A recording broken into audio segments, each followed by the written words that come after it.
South ఇండియాలోనే అతి తక్కువ ధరలకి రత్నాలనందించే ఏకైక సంస్థ 6JVR. ఓకే, సో ఈరోజు మన కార్యక్రమంలో మనందరం వేచి చూస్తున్నటువంటి స్పీచెస్ మొదలవ్వబోతూ ఉన్నాయి. మా మెగాస్టార్ చిరంజీవి గారు తరాలు మారినా, తారీఖులు మారినా, పద్ధతులు మారినా, పలుకుబడులు మారినా ఎన్నటికీ మారనటువంటి స్టార్డమ్ మా మెగాస్టార్ చిరంజీవి గారిది. పద్మవిభూషణ్ మెగాస్టార్ చిరంజీవి గారిని సభను ఉద్దేశించి మాట్లాడవలసిందిగా రిక్వెస్ట్ చేస్తున్నాము.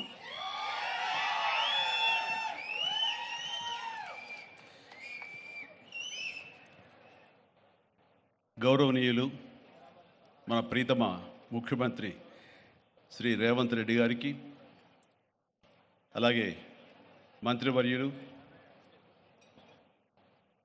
టూరిజం మినిస్టర్ జూపల్లి కృష్ణారావు గారికి, ఇతర శాసనసభ్యులకు, ఎంపీ పార్లమెంట్ సభ్యులకు, మా సీఎం రమేష్ గారికి, ఇతర ఆహ్వానితులకు, నాయకులకు, మీడియా మిత్రులకు, ఇక్కడ విచ్చేసినటువంటి ఆహ్వానితులకు, అలాగే ఇక్కడ పనిచేస్తున్నటువంటి కార్మికులకు, ప్రతి ఒక్కరికి నా హృదయపూర్వక నమస్కారాలు.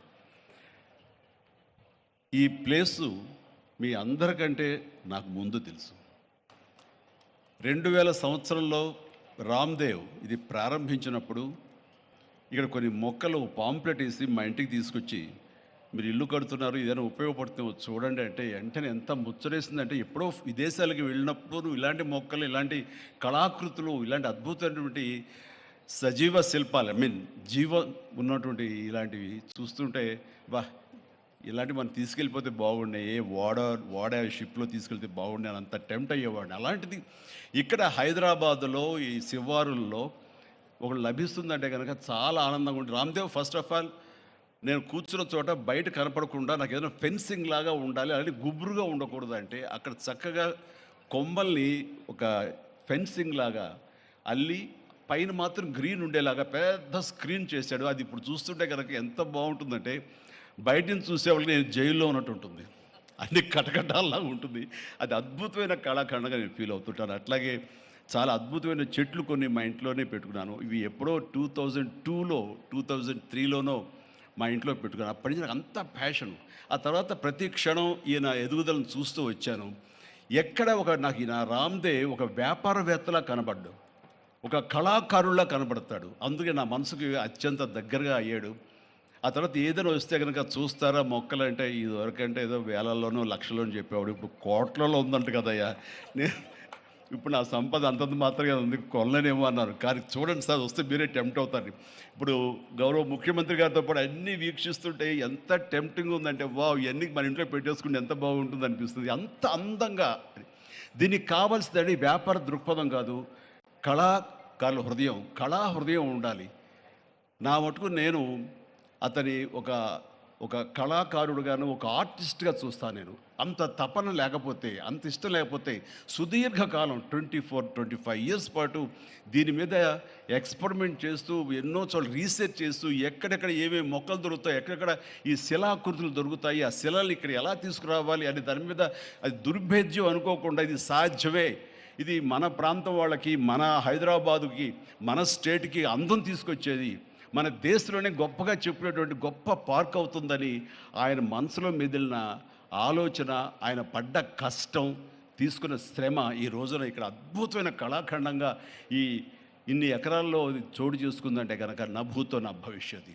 ఎవరైనా సరే అంత డబ్బులుంటే కనుక ఏం వ్యాపారం చేద్దాం, ఇంత స్థలం ఉంది కదా, దీన్ని ఎలా రియల్ ఎస్టేట్ చేద్దాం, దీన్ని ఏదో గవర్నమెంట్ వాళ్ళ మన్నలతో వాళ్ళ పర్మిషన్లతో తీసేసుకుని అక్కడ మనం మల్టీ స్టోరీ పెట్టుకుంటే ఆయన జీవితం కాదు కదా, తరతరాలు కూడా నిలిచిపోతాడు. అలా కాకుండా ఆయన కేవలం ఒక లోపల ప్యాషన్, చిన్నప్పటి నుంచి కాలేజీ రోజులో చదివే దగ్గర నుంచి, ఆర్ట్ కాలేజీలో చదువుతున్న దగ్గర నుంచి కూడా ఆయన మదిలో ఉన్నటువంటి ఆయన బ్రెయిన్ చైల్డ్. అలాంటి దాన్ని ఈ రోజున ఈ రూపం తీసుకొచ్చారంటే ప్రతి క్షణం, ప్రతి కార్నర్ ముఖ్యమంత్రి గారు చూసి ఎంత ముచ్చటపడిపోతున్నారంటే అంత ఇంత కాదు. ఎలా చేశారు, ఇది ఎలాగ వచ్చింది, అది ఎలా వచ్చింది ఆయన అడుగుతున్నారు. నేను కొన్ని అడుగుతున్నాను. అడిగి ఇది షూటింగ్స్కి ఇస్తారా రామ్దేవ్ అని అడిగితే, ఇస్తానండి, కానీ ఫస్ట్ షూటింగ్ మీదైతేనే అన్నాడు. ఇప్పుడు నువ్వు ఆ మాట అన్నావు కదా, ఇప్పుడు కొత్తగా హీరోయిన్ని తీసుకొచ్చి ఆ అమ్మాయితో ఇక్కడ స్టెప్లు వేయాలంటే ఈ ఎండలో ఎలా ఉంటుందేమో తెలియదు, కానీ ఏదో చలికాలం అయినప్పుడు నెక్స్ట్ చలికాలం అయితే చేస్తానయ్యా అన్నాను. ఈలోగా వర్షాలు పడి ఇవన్నీ ఇంకొంచెం పచ్చగా ఉంటాయండి. 1 or 2 years లోపల ఇది అద్భుతంగా ఉంటుంది, కంటికి కనువింపుగా ఉంటుంది చెప్పేసి ఆయన చెప్తుంటే కనుక ఐ కుడ్ ఇమాజిన్. అట్లాగే ఇక్కడ వెడ్డింగ్ ప్లాన్ చేసుకోవచ్చు, వెడ్డింగ్స్ కానీ ఇతర రిసెప్షన్స్ కానివ్వండి, పలు ఈవెంట్స్, అలాగే ఐస్కి సంబంధించినటువంటి ఆ స్కేటింగ్ సంబంధించిన చేయాలని ఇలా ఎన్నెన్నో ప్లాన్స్ ఉన్నాయండి. అవన్నీ కూడా చేయగలడు, ఆ సామర్థ్యం ఉంది.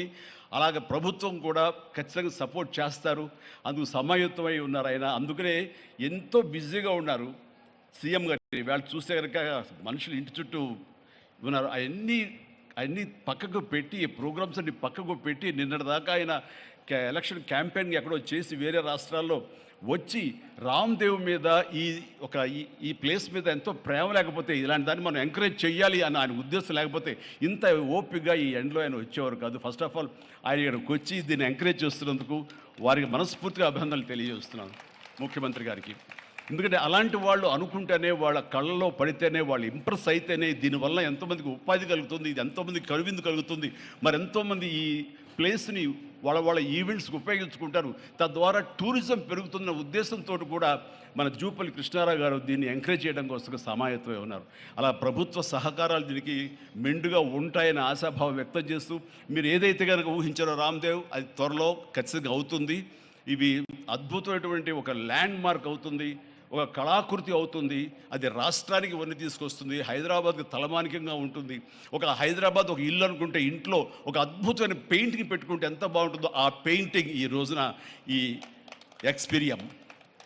ఎక్స్పీరియన్స్తో నేను చెప్తున్నాను, this will be a beautiful piece of art. అందుకని మరొకసారి వారికి నా హృదయపూర్వక ధన్యవాదాలు, అభినందనలు తెలియజేస్తూ ఈ అవకాశం వచ్చినందుకు అండ్ సీఎం గారితో నేను ఈరోజు ఈ ప్రోగ్రాంలో పాల్గొన్నందుకు నా సంతోషాన్ని తెలియజేస్తూ all the very best, God bless.